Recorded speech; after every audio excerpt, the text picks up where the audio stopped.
আসসালামু আলাইকুম, কেমন আছেন দর্শক? আশা করছি সকলেই ভালো আছেন। এসএফ কৃষি টিভির পক্ষ থেকে আপনাদের জানাই আন্তরিক শুভেচ্ছা এবং অভিনন্দন। আজকে আমি চলে এসেছি মানিকগঞ্জ জেলা শিবালয়ে আরিচা হাটে। এখানে দেখেন আপনার অনেক গরু, মানে উপর থেকে যে গরুগুলি আপনার আসে এই হাটের আপনার চিত্রটি দেখেন, কিন্তু হাটের ভিতরে গরু আপনার জায়গা হওয়ার মতন কোনো সিস্টেম নাই। যে গরু আপনার চরে থেকে গেলাম, আস্তে আস্তে গেলে সম্পূর্ণ চরে থেকে গেলাম আপনার দেশি এবং করস বিভিন্ন জাতের গরু আপনারা খামার করলে সংগ্রহ করতে পারেন। আপনার 26-এর জন্য যে আপনার কোরবানি উপলক্ষে যে গরু আপনারা লালন পালন করবেন, এন থেকে আপনারা সংগ্রহ করতে পারেন। এখানে রয়েছে দেশি, রয়েছে করস, রয়েছে বিভিন্ন ধরনের আপনার গরু রয়েছে।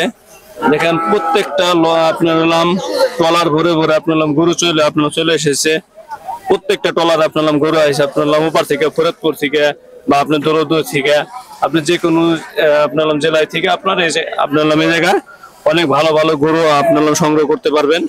এই আপনার এখানে প্রত্যেকটা আপনার চরের গরু, এইগুলি দিয়ে এই সমস্ত গরু দিয়ে আপনারা খামার করলে দেখেন এই গরুটা রয়েছে আপনার ষাঁড় গরু, ঠিক আছে, ষাঁড় গরু রয়েছে, একটু হাড্ডি বাইরে রয়েছে। এই গরু আপনার পালন করলে কিন্তু অনেক ভালো হবে এবং খুব সুন্দর একটি গরু রয়েছে, একটা কালো গরু।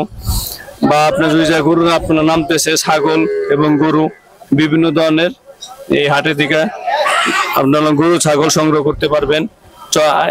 এটা কিন্তু দেখালাম আপনাদের নদী থেকে যে গরুগুলি আপনাদের এই হাটে যায়, এই হাটের দৃশ্য দেখালাম। এরপরে দেখাবো আপনাদের হাটে যে গরু আপনার উঠে হাটের দৃশ্য দেখাবো।